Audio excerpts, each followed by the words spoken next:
ورحمۃ اللہ وبرکاتہ۔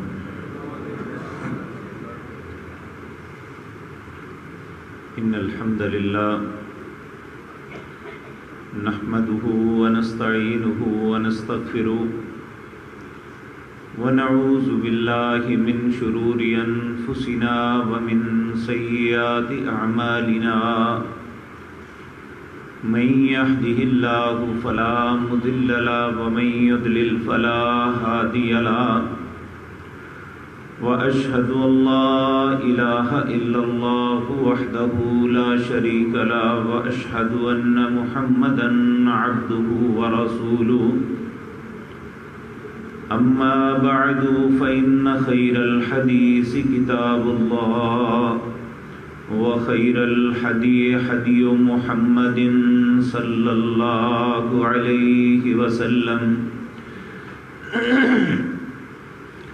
وشر الأمور محدثاتها، وكل محدثة بدعة، وكل بدعة ضلالة، وكل ضلالة في النار۔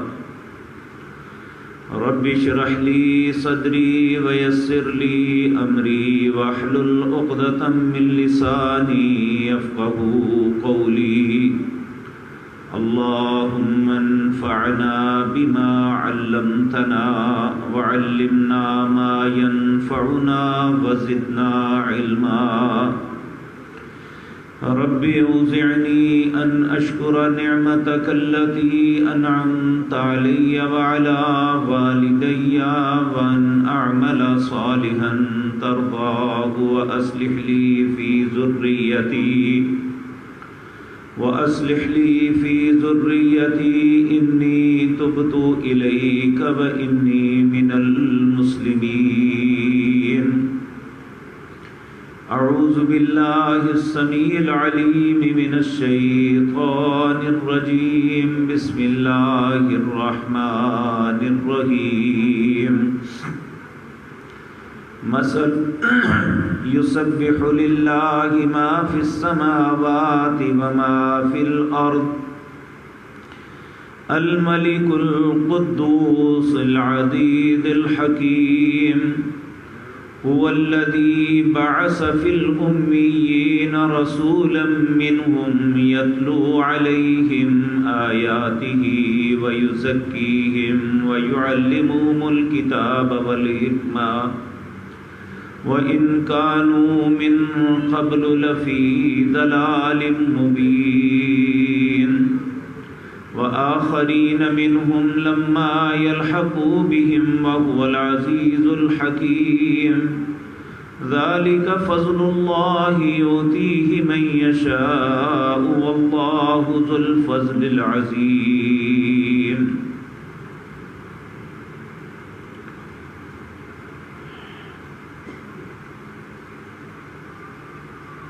حضرات محترم،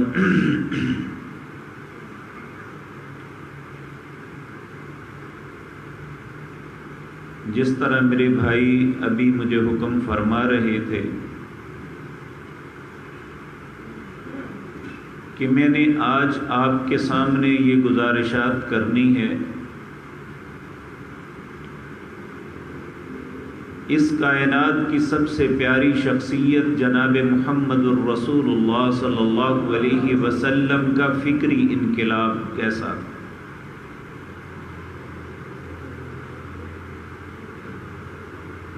فکری انقلاب کہتے ہیں سوچ کو بدلنا۔ دنیا میں بہت سی اقوام، بہت سے مذاہب، انہوں نے لوگوں کی سوچ کو بدلنے کے لیے جبر، سختی کا رستہ اختیار کیا، لیکن کوئی بھی اپنے مقصد میں کامیاب نہیں ہو سکا۔ آپ قریب ترین دیکھ لیں، رشیا میں جب روس میں کمیونزم کا انقلاب آیا،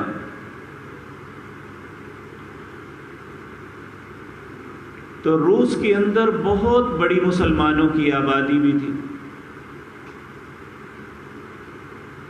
انہوں نے 70 سے 80 سال تک اتنا جبر کیا، کسی شخص کو مسجد کے قریب نہیں آنے دیتے تھے، مسجدوں کو استبل بنا دیا، کسی کے متعلق یہ پتہ چلتا کہ اس کے پاس قرآن ہے تو سخت ترین سزائیں دی جاتی۔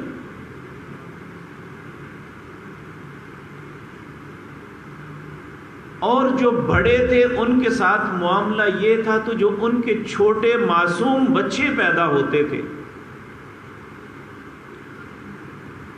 ان کو یہ خود اڈاپٹ کر لیتے اور پھر ان کی برین واشنگ اپنے ذہن کے مطابق، اپنی سوچ اور اپنی فکر کے مطابق انہیں ڈھالنے کی کوشش کرتے۔ اور یہ آپ جانتے ہیں کہ 70 سال میں 3 پشتیں دنیا میں گزر جاتی ہیں۔ یعنی آج جو بزرگ 70 سال کے ہیں وہ خود بھی ہوں گے، ان کا بیٹا بھی ہوگا، ان کا پوتا بھی ہوگا۔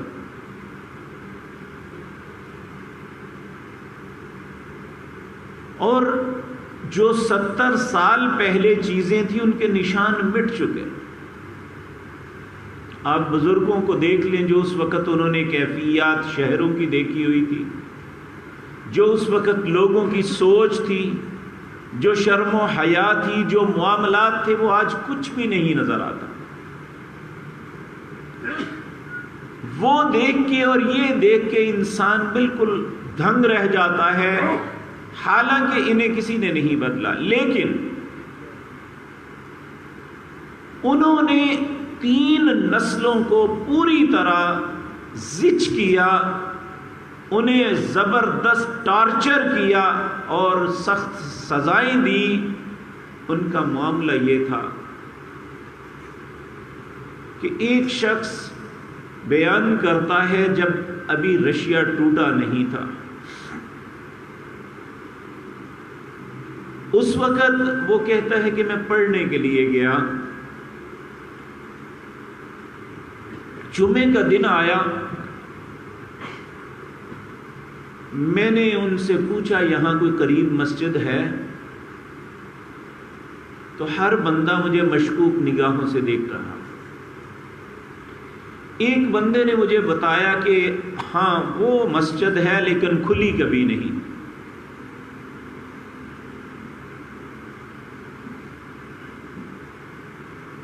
فلاں شخص کے پاس اس کی چابی ہے، کہتا ہے میں گیا اس کے پاس، اسے کہا بھائی آج جمعے کا دن ہے، جمعہ پڑھنا ہے، آپ آئیں ہم جل کے جمعہ پڑھتے ہیں۔ وہ کہنے لگا میں تو نہیں جا سکتا، اگر تم نے جانا ہے تو میں چابی تمہیں دے دوں گا۔ کہتا ہے میں گیا، بڑی پراگندہ حال تھا، میں کہتا ہے صفائی کی اور وہاں نماز پڑھی، تو ایک شخص جب میں باہر نکلا تو میرے کان میں کہنے لگا کہ ہمارے گھر آؤ، ہم تمہیں کھانا کھلانا چاہتے ہیں۔ کہتا ہے میں چلا گیا، مجھے تو چاہیے تھا کہ ایک اجنبی ملک میں کوئی شناسہ مل جائے کہ وہاں انہوں نے کہا کہ بھائی اپنی جان کو بچاؤ، تم ایک غیر ملکی ہو، اگر حکومت کو پتہ چل گیا تو تیرے لیے زندہ رہنا مشکل ہو جائے گا۔ آہستہ آہستہ باتوں میں چلتے چلتے جب پتہ چلا یہ مسلمان ہیں لیکن بتا نہیں سکتے اپنے آپ کو کہ میں مسلمان ہوں، کہتے ہیں بات یہاں تک پہنچی کہ آپ اپنے اسلام کو کیسے قائم رکھ سکے؟ وہ کہتے ہیں صرف ہمیں چھپ چھپ کے ہم سب کچھ کرتے ہیں۔ کہتے ہیں میرے پاس قرآن تھا، وہ بڑی حسرت کے ساتھ اسے دیکھنے لگے اور ان کی والہانہ محبت بڑی عجیب تھی۔ میں نے انہیں کہا تم اسے سنا سکتے ہو، تو کوئی بھی شخص نہیں تھا جو اسے پڑھ سکے، لیکن کہتا ہے میں جب بھی کسی آیت کی تلاوت کرتا تو آگے سے وہ پڑھنا شروع کر دیتے ہیں. اور اب سے 4 یا 5 سال پہلے جب ماسکو کے اندر انہوں نے اجازت دی مسلمانوں کی سب سے بڑی مسجد میں کہ یہاں نماز کی اجازت ہے، مسلمان پڑھ سکتے ہیں، اور اس وقت جو وہاں نماز جمعہ کی ادائیگی کے لیے مسلمان اکٹھے ہوئے تھے، وہ مسجد کے ارد گرد 7 کلومیٹر تک ہر طرف مسلمان ہی تھے.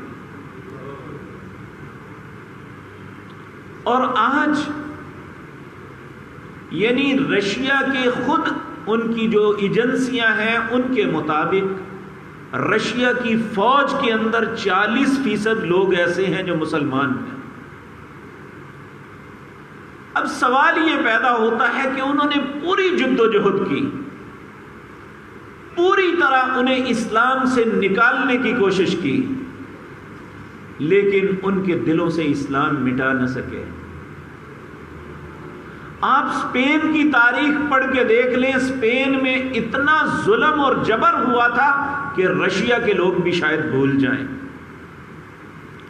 لیکن آج جب اسلام کی اجازت وہاں تھوڑی سی ریلیف ملا ہے، تو آپ نے فیس بک پہ کئی دفعہ یہ دیکھا ہوگا کہ وہ ایک تصویر دکھاتے ہیں جہاں ساری خواتین پردے میں جا رہی ہیں اور مسلمان نمازوں کے لیے جا رہے ہیں، تو انہوں نے لکھا ہے نیچے یہ کوئی کسی عرب ملک کا نقشہ نہیں ہے، یہ اسپین کے مسلمان ہیں کہ انہیں جب اسلام کے متعلق معلوم ہوا کہ اس کی ہمیں آزادی مل گئی ہے تو انہوں نے اپنے آپ کو پوری طرح اسلام میں ڈال لیا ہے. آخر یہ کیا چیز ہے؟ 1400 برس بیت گئے، جبکہ اللہ رب العزت نے سورۃ حدید کے اندر فرمایا الم یعنی للذین آمنوا ان تخشع قلوبهم بذکر اللہ، اللہ اکبر، ولا یکونوا کالذین اوتوا الکتاب من قبل فطال علیہم الامد فقست قلوبهم وکثیر منهم فاسقون. تم اہل کتاب کی طرح نہ ہو جانا. جب ان کا اور انبیاء کا معاملہ لمبا ہو گیا، دراز ہو گیا، تو سب کے دل سخت ہو جائے اور فسق و فجور میں مبتلا. آج آپ دیکھ لیں، یہود جو ہیں ان میں 3000 نبی ہوئے تھے، لیکن آج یہود اپنی اساس پہ نہیں ہیں. عیسیٰ علیہ السلام انہوں نے اپنی قوم کے لیے کتنی قربانیاں دی، لیکن آج آپ کو ایک بھی عیسائی ایسا نہیں ملے گا جو عیسیٰ علیہ السلام کی تعلیمات پہ ہو. لیکن اگر آپ دنیا کے اندر ڈھونڈنے پہ چل پڑیں گے کہ جناب محمد الرسول اللہ صلی اللہ علیہ وسلم کو اس دنیا سے تشریف لے گئے ہوئے 1450 سال بیت چکے، تو آپ کو معلوم ہوگا کہ لاکھوں نہیں، کروڑوں نہیں، اربوں لوگ آپ کو ملیں گے جو نبی مکرم سے محبت بھی کرتے ہیں اور آپ کی فکر کے مطابق اپنی زندگی بھی بسر کر رہے ہیں. آخر یہ ہوا کیا تھا؟ کیا زبردستی آپ نے سب کچھ کروایا تھا؟ تو ہم جب آپ کی زندگی کو دیکھتے ہیں تو آپ نے تو اپنی زندگی کا آغاز انتہائی کٹن حالات میں کیا تھا. پورے کا پورا معاشرہ آپ کا مخالف تھا، حتیٰ کہ آپ کے خون کے جن کے ساتھ بلڈ ریلیشن تھا، جن کے ساتھ رشتہ داریاں ہو چکی تھی. نبی کریم صلی اللہ علیہ وسلم کی 2 بیٹیاں ابو لہب کی طرف منسوب تھی، اس کے بیٹوں کے ساتھ، جن کے ساتھ اتنا قریبی تعلق تھا، وہ سب کے سب مخالف ہو گئے جب آپ نے کہا قولوا لا الہ الا اللہ. تو جب چچا بھی مخالف، قوم بھی مخالف، کوئی بندہ بات سننے کے لیے تیار نہیں، پھر دنیا میں ایسا بڑا انقلاب کیسے آیا؟ تو میرے عزیز بھائیو، سب سے بنیادی بات جو ہمیں سمجھ آتی ہے، ایک طالب علم کی حیثیت سے جو مجھے معلوم ہوا ہے وہ میں آپ کے سامنے رکھتا ہوں. کسی بھی انسان کی فکر کو بدلنے کے لیے یہ ضروری نہیں ہے کہ ہم اس پہ زبردستی کریں، دھونس و دھاندلی کے ساتھ یہ سارے معاملے کریں. سب سے پہلی بات جو نبی کریم صلی اللہ علیہ وسلم کی سیرت مطہرہ میں ہمیں ملتی ہے، آپ نے سب سے پہلے لوگوں کو دعوت نہیں دی تھی کہ میری بات سنو، میری بات مانو. آپ نے سب سے پہلے اپنا کردار پیش کیا تھا کہ لوگوں میں نے 40 سال تمہارے اندر گزارے، میرا بچپن بھی میری جوانی بھی، یہ دونوں وقت ایسے ہیں جب کوئی بھی انسان غلطی سے محفوظ نہیں رہتا. کوئی بچہ ایسا نہیں جو اپنی گلی میں، اپنے محلے میں، اپنے رشتہ داروں میں، اپنے عزیزوں میں اس کی کبھی لڑائی نہ ہوئی ہو، اس نے کبھی کسی پہ زیادتی نہ کی ہو، یا اس کے ساتھ معاملہ ایسا، اس کی زبان سے گالی نہ نکلی ہو، ممکن ہی نہیں. کوئی بھی بچہ ایسا نہیں آپ دیکھیں گے جو غلطی سے پاک ہو. اور پھر جب انسان جوانی میں آتا ہے تو اس وقت تو اس کی کیفیت ہی بدل جاتی ہے. وہ اپنی قوت کے زوم میں وہ کچھ کرتا ہے کہ العیاذ باللہ جب انسان بڑھاپے میں جاتا ہے تو اپنی جوانی کے کردار کو دیکھ کے شرمندہ رہتا ہے، رو رو کے اللہ سے معافیاں مانگتا ہے کہ میرے مالک مجھ سے یہ غلطیاں ہوئی. لیکن نبی مکرم جناب محمد الرسول اللہ صلی اللہ علیہ وسلم کی ذات ایسی تھی کہ جنہوں نے اپنے پورے معاشرے کے سامنے اپنے آپ کو پیش کیا. لوگوں میں نے 40 سال تمہارے اندر گزارے، میری زبان، میری آنکھ، میرا ہاتھ، میرا کردار، کوئی بات انگلی رکھو کہ محمد بن عبداللہ صلی اللہ علیہ وسلم نے فلاں معاملہ اپنی زندگی میں غلط کیا تھا، ایک بھی بات ہمیں ایسی نظر نہیں آتی. کس طرح ہوتی؟ جبکہ اللہ رب العزت خود فرماتے ہیں کہ میں نے اپنی مخلوق کے یعنی انسانوں کے دلوں کو جھانکا، جنہیں میں نے پیدا کرنا تھا، میں نے ان کے دلوں کو دیکھا، تو ان سارے انسانوں کے اندر سب سے خوبصورت دل اگر کسی کا تھا تو وہ جناب محمد الرسول اللہ کا صلی اللہ علیہ وسلم. کہتے ہیں پھر میں نے اپنی مخلوق کے دلوں کو دیکھا، ان میں جو سب سے پیارے دلوں والے لوگ تھے میں نے انہیں اپنے نبی کا ساتھی بنایا. میرے بھائیو آپ دیکھیں کہ جب نبی کریم صلی اللہ علیہ وسلم نے اس انقلاب کا آغاز کیا، یعنی اپنی نبوت کی دعوت دی، تو جو لوگ سب سے پہلے مسلمان ہوئے تھے ان میں 3 شخصیات ایسی ہیں، ایک خاتون اور 2 مرد، جو جاہلیت کے اندر بھی بڑے پاکیزہ تھے. سیدنا ابو بکر، سیدنا عمر، سیدہ خدیجۃ الکبریٰ رضی اللہ تعالی عنہم. حضرت عثمان نے خود کہا تھا میں نے کبھی جاہلیت میں بھی شراب نہیں پی تھی. جب زنا لوگوں کا شغل تھا، کوئی برائی نہیں تھی، میں نے جاہلیت میں بھی کبھی یہ برا کام نہیں کیا تھا. اور سیدنا ابو بکر صدیق بھی ایسے ہی انسان تھے. اور سیدہ خدیجہ رضی اللہ تعالی عنہا کی طرف دیکھیں کہ انہیں مکے کے سارے سرداروں نے شادی کے پیغام بھیجے، ان کی سوچ ہی نہیں تھی پیسے کے لیے، منصب اور کسی ایسی بات کی. وہ تو کسی ایسے گوہر کی تلاش میں تھے جو ان کی اپنی فطرت تھی، وہ ایسا انسان ڈھونڈنا چاہتے تھے. اتنی مالدار خاتون ہونے کے باوجود ایک یتیم اور مزدور کے ساتھ شادی کر لینا، یہ ایک ایسی بات کی خبر دیتی ہے. نبی کریم صلی اللہ علیہ وسلم نے مزدوری پہ کام کیا تھا نا، ان پہ مزاربت کی تھی، اور اس وقت وہ مکے کی مالدار ترین لوگوں میں ایک شمار ہوتی تھی. یہ ان کا ایک پہلے سے کردار تھا. جب اللہ قوموں کے ذہنوں کو بدلنا چاہتا ہے پھر ایسے افراد بھیجتا ہے جن کے اندر یہ استطاعت ہوتی ہے کہ وہ اپنے کردار کے ساتھ لوگوں کے ذہنوں کو بدلیں. اس وقت تک ابھی کوئی وحی نہیں، صرف پہلی وحی آئی تھی، 5 آیتیں تھی صرف. اقرأ بسم ربک الذی خلق خلق الانسان من علق. کوئی واضح سکیچ زندگی کا موجود نہیں تھا. یہ پہلے لوگ جو مسلمان ہوئے تھے وہ صرف رسول اللہ کی کردار کو دیکھ کے ہوئے تھے کہ اس زبان سے کبھی جھوٹ نہیں نکلا، ان کی زندگی میں کبھی کوئی غلطی نہیں دیکھی، اس لیے جو یہ کہیں گے یہ سچ کہیں گے۔ اور یہ ایک فطرتی بات ہے، جس طرح خوبصورتی کو کھینچتی ہے، اس طرح اچھا کردار اچھے لوگوں کو اپنی طرف کھینچتا ہے۔ نبی کریم صلی اللہ علیہ وسلم کی سب سے پہلی بات جس نے یہ انقلاب پیدا کیا، لوگوں کی ذہنی سوچ کو بدلا، وہ آپ کا اپنا کردار تھا، اور پھر جو آپ کے ساتھ لوگ ملے ان کا کردار بھی مثالی تھا۔ آپ دیکھیں نا، جب سیدنا ابو بکر صدیق رضی اللہ تعالیٰ عنہ آپ پہ سختیاں آتی، اور ایک وقت ایسا آیا کہ کفار نے اتنا مارا کہ ایسے لگتا تھا جیسے آپ شہید ہو جائیں گے، تو مکے کے لوگوں نے خود کہا کہ جس معاشرے کے اندر ابو بکر جیسے انسان کے ساتھ ہو وہ معاشرہ کبھی نہیں رہ سکتا، کیونکہ ابو بکر کا کردار بہت خوبصورت تھا رضی اللہ تعالی عنہ۔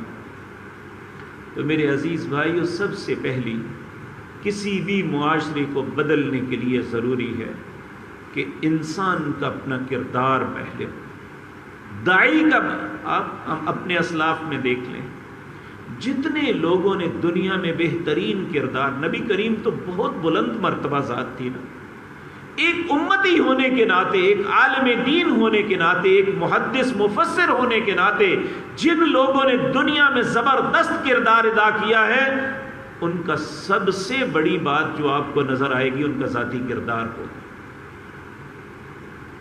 ان کی زندگی کی، یعنی نہ ان کے رزق میں۔ آپ امام بخاری رحمۃ اللہ علیہ کو دیکھ لیں کہ انہوں نے کہا کہ ان کے باپ نے یہ کہا تھا کہ میرے رزق میں ایک درم بھی ایسا نہیں، حرام نہیں، جو شک والا بھی ہو۔ اور امام بخاری رحمۃ اللہ علیہ نے کہا میں نے پوری زندگی میں، جب قیامت کا دن ہوگا مجھے اللہ یہ نہیں پوچھے کہ تو نے فلاں کی غیبت کیوں کی۔ تو اگر ہم سوچ کو بدلنا یا اس بات کو پانا چاہتے ہیں کہ نبی کریم صلی اللہ علیہ وسلم نے لوگوں کی سوچ کیسے بدلی تھی، تو سب سے پہلے آپ کی یہی بات نظر آتی ہے کہ آپ بہت زیادہ صاحب کردار تھے۔ نمبر 2 وہ اللہ بتاتے ہیں، وہ ہے اللہ کی بتائی ہوئی وحی۔ اور یاد رکھیں جب اللہ نے آدم علیہ السلام کو دنیا میں بھیجا تھا نا، اور کہا تھا قال اہبطوا بعضکم لبعض عدو، اب چلے جو یہاں سے، جنت سے نکل جاؤ، میں پھر تمہیں کہتا ہوں تم ایک دوسرے کے دشمن ہو۔ پھر اس کے بعد فرمایا فإما یأتینکم منی ھدی، میں خود تمہاری ہدایت کا سامان تمہیں بھیجوں گا۔ فمن اتبع ھدای فلا یضل ولا یشقی، جو اس کی تابع داری کر لے گا نہ وہ بدبخت ہوگا نہ گمراہی اس کا مقدر بنے گی۔ اور اللہ نے اپنے پیارے حبیب جناب محمد الرسول اللہ کے متعلق بھی یہی فرمایا، هو الذی بعث فی الامیین، میں نے ان پڑھوں کے اندر، جاہلوں کے اندر، گنواروں کے اندر، اور جن کے متعلق اللہ خود پہلے قرآن میں فرماتے ہیں الاعراب اشد کفرا ونفاقا واجدر الا يعلموا حدود ما انزل اللہ علی رسولہ، یہ اعراب کے لوگ کفر اور منافقت میں سب بڑے سخت ہوتے ہیں، کیونکہ انہیں اللہ کی حدود کا پتہ ہی نہیں ہوتا۔ ان جاہل اور اجڑ لوگوں میں اللہ نے پیارے نبی صلی اللہ علیہ وسلم کو بھیجا۔ اللہ فرماتے ہیں هو الذی بعث فی الامیین رسول، پھر کیسے بدلا ان کا ذہن، کیسے ان کی سوچ اور فکر کو بدلا، یتلو علیہم آیاتہ، اللہ کی آیات کے ساتھ ان کے کردار کو بدلنے کے لیے۔ کسی کے آپ دیکھیں نا، آپ ایک رنگ دار کپڑا کسی للاری کے پاس لے کے جاتے ہیں، وہ پہلے اس رنگ کو کاٹتا ہے اور پھر اسے جو آپ کا مطلوبہ رنگ ہے پھر وہ دیتا ہے۔ اگر اسی پہ رنگ دیا جائے تو کبھی وہ کپڑا آپ کے مطلوبہ رنگ پہ نہیں آئے گا۔ اسی طرح انسان کا مزاج ہے، پہلے اس کی گندگیوں کو صاف کرنا ہوتا ہے، اور اس کی گندگیوں کو صاف کیا کرتے ہیں؟ یتلو علیہم آیاتہ، اس کی گندگی اور غلاظت کے رنگوں کو کاٹنے والی اللہ کی آیات ہے۔ وَيُزَكِّيهِمْ، جب انہیں صاف کر دیا جاتا ہے، جب ان کی برین واشنگ ہو جاتی ہے، جب ذہن بالکل ایک کورے کاغذ کی طرح ہوتا ہے، پھر جو لکھ دیا جائے یہ اسے ایکسپٹ کر لیتا ہے، اور پھر جو لکھا جائے وہ فطرت کے مطابق ہو۔ اسلام ایک ایسا دین ہے جس نے فطرت کے مطابق ہر انسان کی رہنمائی کی ہے۔ آپ دنیا میں ہمیشہ یہ بات سنتے ہیں، قانون کی نظروں میں سب برابر ہیں۔ اسلام کے اندر قانون کی نظروں میں سب برابر نہیں ہے۔ جتنا عالم ہے اتنی اس کی ذمہ داری زیادہ ہے، جاہل پہ وہ ذمہ داریاں نہیں ہیں جو اللہ نے ایک علم والے پہ ڈالی ہے، اور ایک دیکھنے والے پہ جو ذمہ داریاں ہیں وہ اندھے پہ نہیں ہیں، اور ایک بالغ پہ جو ذمہ داریاں ہیں وہ نابالغ پہ نہیں ہیں۔ اسلام کسی کو اس کی استطاعت سے زیادہ تکلیف نہیں دیتا، اس لیے یہ دین فطرت ہے۔ اس لیے جس نے بھی اس دین فطرت کو دیکھا اور اس نظر سے دیکھا کہ اگر اس میں حق ہوا تو میں اسے قبول کروں گا، تو اسے حق یہیں سے ملا ہے۔ اور وہی معاشرہ جس میں زنا کرنا روزانہ کا معمول تھا لوگوں کا، جس میں نشہ جو ہے ان کی فطرت اور گٹھی میں پڑا ہوا تھا، جن کی کیفیت یہ تھی کہ وہ آخرت اور اپنے رب اور اس کے سامنے جواب دہی سے بالکل بے خوف ہو چکے تھے، جن کا قتل کرنا شغل تھا، جو ایک دوسرے کا مال کھانا اپنا حق سمجھتے تھے، جن کے اندر اخلاقی کردار نام کی کوئی چیز نہیں تھی، پیارے نبی جناب محمد الرسول اللہ صلی اللہ علیہ وسلم نے صبغۃ اللہ کا رنگ انہیں دے دیا، اور پھر سوچ بدلی۔ جب پھر کیفیت یہ ہوئی، آج آپ دیکھیں ہم بھی مسلمان ہیں، ہم سے کوئی جرم ہو جائے نا تو ہم چھپتے ہیں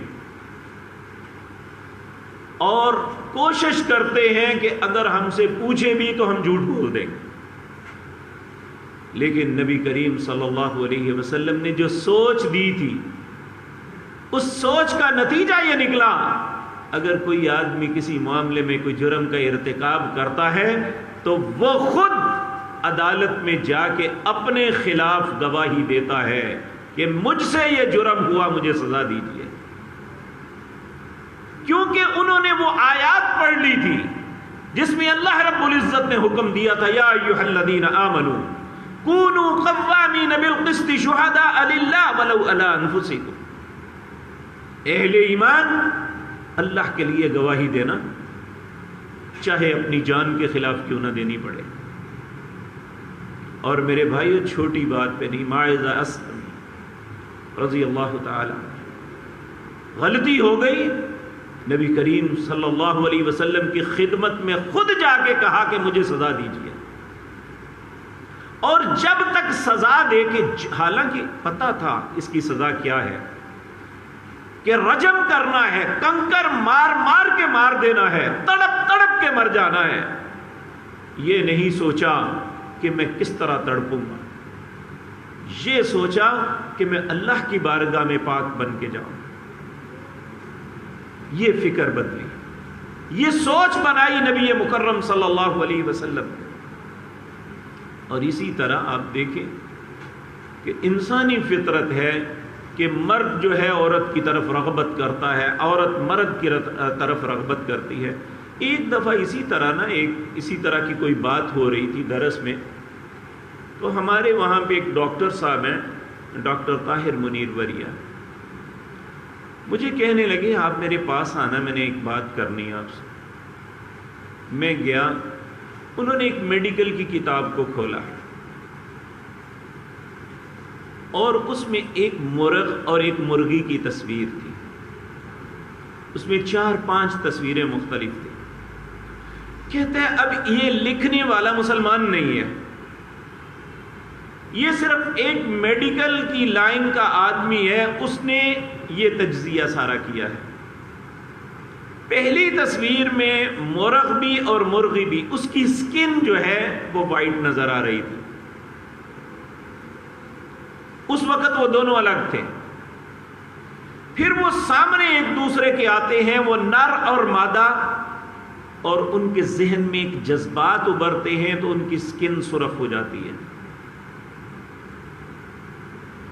یعنی ان کے اندر ایک تبدیلی واقعہ ہوتی ہے. اس نے کہا کہ یہ دیکھیں، یہ جانور ہے. انہیں جب ذہن میں ایسی سوچ پیدا ہوئی تو ان کی کیفیت بدل گئی. تو بات اس وقت پردے کی ہو رہی تھی. تو اگر یہ اس کو نہ دیکھتا یا وہ اس کو نہ دیکھتی تو ان کی کیفیت کبھی نہ بدلتی. تو نبی کریم صلی اللہ علیہ وسلم نے یہ سوچ دی. دونوں کو کہا یغضضن من ابصارہن، اپنی نظروں کو نیچا کر لو، بس نہیں دیکھنا، جو تمہارا حق نہیں ہے اس کی طرف نہیں دیکھنا. لیکن انسان غلطی ہو جاتی ہے. ایک تاجر تھا، کھجور بیچتا تھا. خاتون آئی کھجوریں لینے کے لیے تو دیکھا اچانک اس کے چہرے پہ پردہ ہٹا، اس کے چہرے پہ نظر پڑی تو شیطان نے ذہن میں وسوسہ ڈالا.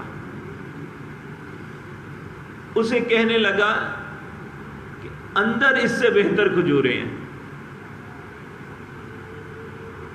جب وہ اپنی معصومیت میں دیکھنے کے لیے گئی تو زبردستی پکڑ کے اس کے چہرے کا بوسہ دے دیا. اس نے تڑپ کے فوراً کہا اتق اللہ، اللہ سے ڈر جا. اتنا کہنا تھا، یہ نہ سوچا کہ کیا ہوا ہے، دکان کو چھوڑی اور بھاگ گیا. سیدھا عدالت نبوی میں پہنچتا ہے. نبی کریم صلی اللہ علیہ وسلم کو کہتا ہے میں جل گیا، میں جل گیا، مجھے سزا دیجیے، مجھے پاک کیجیے. آپ درگزر فرماتے ہیں. اسی اثناء میں نماز کا وقت ہو جاتا ہے. میرے بھائیو، جب فکر بدل جائے تو پھر اللہ بھی بڑے رحم فرماتے ہیں. جب سوچ میں یہ ہو کہ یہ غلطی جو ہوئی ہے، میں ایسی حالت میں اللہ کی بارگاہ میں نہیں جانا چاہتا، ان کالکوں کے ساتھ، اس گندے کردار کے ساتھ نہیں جانا چاہتا، الیاذ باللہ. تو نبی کریم صلی اللہ علیہ وسلم کے ساتھ نماز پڑھی. نماز پڑھ کے پھر سامنے جا بیٹھا، مجھے سزا دیجیے.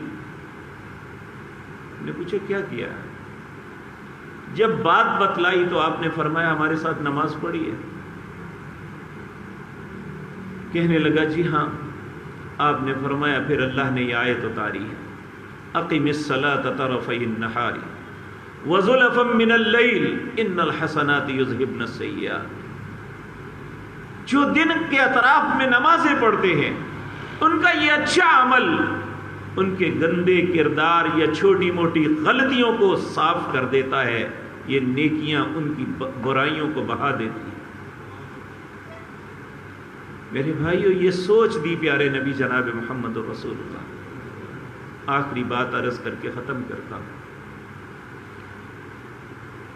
آج دیکھیں، ہم جو سرکاری اہلکار ہوتے ہیں ان کے دلوں میں ترس نہیں ہوتا. وہ ہمیشہ عوام الناس پہ سختی کرتے ہیں اور کوئی نہ کوئی ایسے طریقے سوچتے ہیں کہ جس سے ہم ان سے کچھ چھین لیں. یہ بیوروکریٹ رسول اللہ کی حکومت میں بھی تھے. ایک عامل کو رسول اللہ صلی اللہ علیہ وسلم نے زکوٰۃ کے لیے بھیجا، اور یاد رکھیں اسلام جو ہے اسیسمنٹ کا اختیار جو ہے عامل کو نہیں دیتا، وہ اس کو دیتا ہے جس کے پاس سارا کچھ ہے. آپ اپنی اسیسمنٹ خود کریں. آپ نے یہ نہیں کہا کہ ہم آ کے آپ کی اسیسمنٹ کریں گے، آپ کے پاس کتنا مال ہے اور کتنی ہم نے زکوٰۃ لینی ہے، کہا یہ نہیں کرنا. تم بتا بتاؤ کہ جو ہے تمہارے پاس. یہ ایک ایسی سوچ تھی کہ جب بھی کسی نے ایسا کیا. عمر بن عبد العزیز رحمہ اللہ، تاریخ نے لکھا ہے کہ ان کے دور میں پوزیشن یہ تھی، حالانکہ بہت تھوڑا سا وقت تھا، پوزیشن یہ تھی، انہوں نے کہا بھائی کھلی چھٹی ہے، کاروبار کرو، جتنا پیسہ ہے نکالو، جو ہمیں بتاؤ گے ہم مان لیں گے، تمہیں کوئی نہیں پوچھے گا. اور جتنا ریونیو اکٹھا ان کے دور میں ہوا تھا کبھی کسی کے دور میں نہیں ہوا. بنو امیہ، بنو عباس نے باوجود اپنے جبر کے کبھی اس ریونیو تک نہیں پہنچ سکے جو انہوں نے آسانی کے ساتھ مسلمانوں کو عطا کی تھی، اور مسلمانوں نے انہیں ایسے نچھاور کیا تھا. اس وقت کیفیت یہ تھی، اسلامی سلطنت کے اندر کوئی فقیر نہیں ملتا تھا. نبی کریم نے بھی یہی کام کیا، بلکہ یہ عبداللہ بن عمر نے تو نبی کریم کو ہی فالو کیا تھا کہ صلی اللہ علیہ وسلم. ایک عامل بھیجا، فلاں بندے کے پاس جاؤ اور اس سے زکوٰۃ لاؤ اس کے جانوروں کی. وہ گیا، جب اسسمنٹ ہوئی تو پتہ چلا کہ 2 سال کے اونٹ کا بچہ یا اونٹنی کا بچہ جو ہے یہ بنتا ہے اس کی زکوٰۃ. اب مسلمان کے دل میں یہ آیا کہ رسول اللہ نے بھیجا ہے. انہوں نے ایک موٹی تازی اونٹنی جس کے پیٹ میں بچہ تھا، وہ کہنے لگا یہ لے جاؤ. اب عامل کہتا ہے میں تو نہیں لوں گا، تیرا بنتا ہی نہیں ہے. وہ کہہ رہا ہے میں نہیں لوں گا، وہ کہتا ہے میں نے دینا اچھا ہے. کیا دنیا میں کبھی ایسا آپ نے دیکھا ہے؟ دینے والا کہتا ہے میں خود دے رہا ہوں، خوشی سے دے رہا ہوں. لینے والا کہتا ہے یہ ظلم ہے میں نہیں لوں گا. یہ ہے فکر بدلنی. اور رسول اللہ کے علاوہ صلی اللہ علیہ وسلم، پہلے انبیاء نے بھی کام کیے ہوں گے، لیکن آج دنیا کے اندر اگر کوئی چیز بہترین نظر آتی ہے تو وہ صحیح مسلمان کی فکر ہے. صرف مسلمان کی نہیں، صحیح مسلمان کی فکر ہے. ایسا کردار دنیا میں کسی کا نہیں. اگر انسان صحیح مسلمان بن جائے تو وہ ہزاروں نہیں لاکھوں لوگوں کی ہدایت کا سبب بنتا ہے. آپ انڈیا کا وہ ڈاکٹر ذاکر نائک کو سنا ہوگا آپ نے. 2015 میں ہم دبئی میں گئے پیس ٹی وی کے لیے پروگرام ریکارڈ کروانے کے لیے. اس وقت انہوں نے بتایا کہ جو ہم نے لکھے ہوئے ہیں، جو ہمارے ریکارڈ میں ہیں اب تک، وہ 54,000 لوگ ہیں جنہوں نے کسی مجلس میں کھڑے ہو کے کلمہ پڑھا تھا. ایک مسلمان جب اسلام کی صحیح تصویر لوگوں کے سامنے پیش کرتا ہے تو اس وقت لوگوں کے سامنے یہ سب کچھ.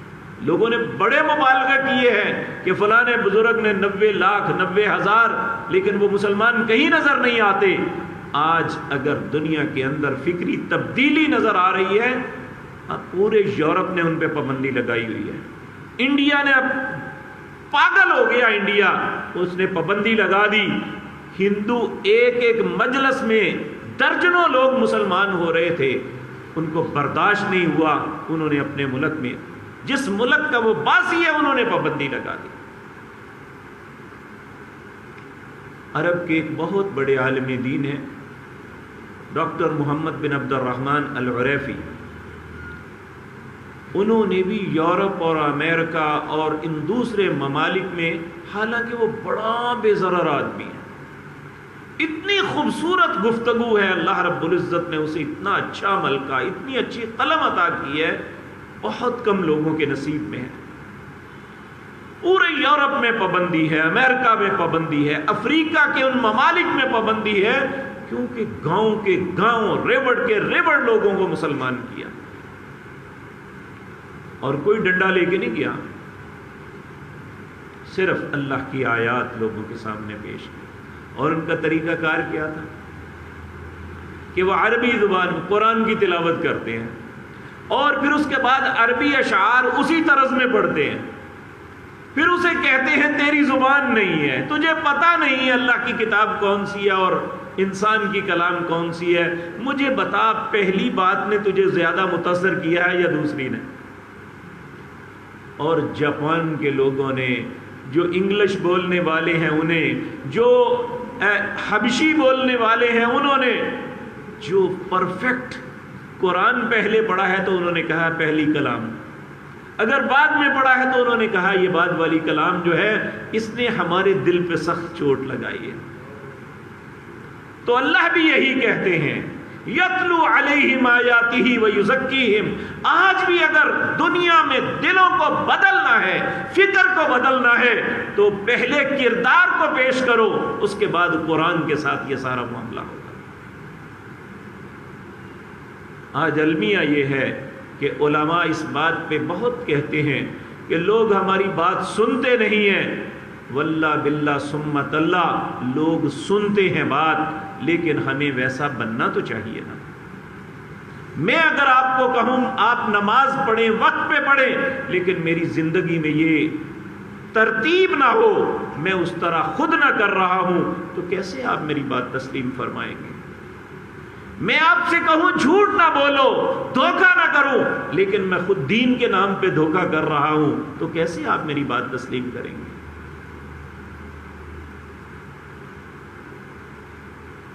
اگر فکری انقلاب کی ضرورت ہے تو پہلے جو داعی ہے اسے اپنا کردار پیش کرنا ہے کہ وہ خود ایسا معاملہ کرے، اور دوسرا اللہ کی آیات کو اچھے انداز میں ہم دوسرے کو ٹیز کر کے سامنے بٹھا کے بے عزت کر کے سمجھتے ہیں ہم حق بیان کر رہے ہیں، جبکہ قرآن ہمیں بتلاتا ہے ادفع باللتی ہی احسن، اچھے انداز میں مدافعت کرو، سخت سے سخت بات کو بھی بڑی پولائٹ، بڑے نرم انداز میں بیان کرو، اور اسلام کو ایسے رنگ میں پیش کرو کہ لوگ تمہاری بات سن کے یہ سمجھے کہ یہ ہماری خیر خواہی کر رہا ہے۔ ہم خود تو فرشتے بن جاتے ہیں، لوگوں کو پلیت بنا دیتے ہیں، کس طرح ممکن ہے ہماری بات کو لوگ تسلیم کر لیں گے؟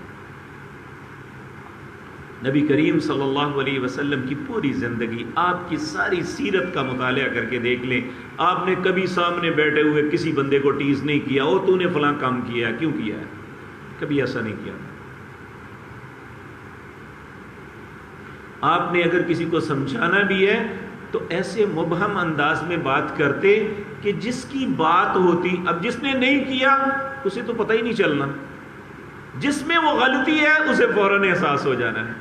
یعنی اس کی مثال ایک میں عرض کرتا ہوں کہ مکے میں ایک نوجوان کی منگنی ایک خاندان میں ہوئی تھی، اللہ کی شان، جو بیٹی والے تھے مسلمان ہو گئے، وہ ہجرت کر کے مدینے آ گئے۔ اس نوجوان نے سوچا کہ چاہے مجھے بھی ہجرت کرنی پڑے، میں نے شادی اسی سے کرنی ہے، اسی خاندان میں کرنی ہے۔ اب یہ بھی ہجرت، لوگ بھی ہجرت کر کے آئے، یہ بھی ہجرت کر کے مدینہ منورہ پہنچا، تو نبی کریم صلی اللہ علیہ وسلم کو اللہ نے وحی کے ذریعے بتایا ہو، آپ نے پھر لوگوں کے سامنے یہ بیان کیا انما الاعمال بالنیات، لوگوں اعمال کا دار و مدار نیتوں پر پائے۔ جو شخص اس لیے ہجرت کر کے آیا کہ میں کسی لڑکی سے شادی کر لوں، اسے لڑکی تو مل جائے گی، اللہ سے اجر نہیں ملے گا، اور جس نے ہجرت کی اللہ اور اس کے رسول کے لیے، اسے اللہ اور اس کے رسول ملیں گے اور اللہ اسے اجر بھی دیں گے۔ اب جتنے لوگ بیٹھے ہوئے تھے ان میں ایک ہی نوجوان تھا نا جو اس نیت سے آیا تھا، اب اس کا پردہ بھی رہ گیا، نبی کریم نے بات بھی کر دی، اسے سمجھ بھی آ گئی بات تو میری ہو رہی ہے، لیکن دوسرے کو پتہ بھی نہ چل سکا۔ تو یہ انداز ہونا چاہیے کسی کی فکر کو بدلنے کے لیے۔ تو اللہ رب العزت ہمیں بھی نبی کریم کی صلی اللہ علیہ وسلم کی سیرت کو سامنے رکھتے ہوئے جو داعی ہیں انہیں بھی وہ رستہ اختیار کرنا چاہیے، اور پھر لوگوں کے اندر تبدیلی کا رنگ انسان خود دیکھے گا۔ ایک شخص ہے عبد الرحیم گرین، پورے آسٹریلیا کی حکومت میں مصیبت پڑی ہوئی ہے، اللہ اکبر، اس نے اتنا بڑا وہاں اسلامک سینٹر بنایا ہے، آپ حیران ہوں گے، نیو یارک ٹریڈ سینٹر جو عمارت گری تھی تو امریکہ نے افغانستان پہ حملہ کیا تھا، اس جگہ کو 0 پوائنٹ کہتے ہیں۔ آپ حیران ہوں گے 0 پوائنٹ پہ بھی اللہ کا گھر بن چکا ہے وہاں، اور اس مسجد کے اندر کہتے ہیں 15,000 لوگ جمعہ پڑھتے ہیں صرف، امریکہ جیسی زمین میں ایک ایک بندہ داعی بنا ہوا ہے۔ تو اس لیے میرے پیارے بھائیوں، جس نبی کے اتنے احسان ہم پہ ہیں، ہمیں بھی اپنا کردار ویسا بنا کے دوسرے لوگوں کی فکر کو بدلنے کے لیے کوشش کرنی چاہیے۔ اللہ مجھے اور آپ کو عمل کی توفیق عطا فرمائے۔ اقول قولی ھذا واستغفر اللہ۔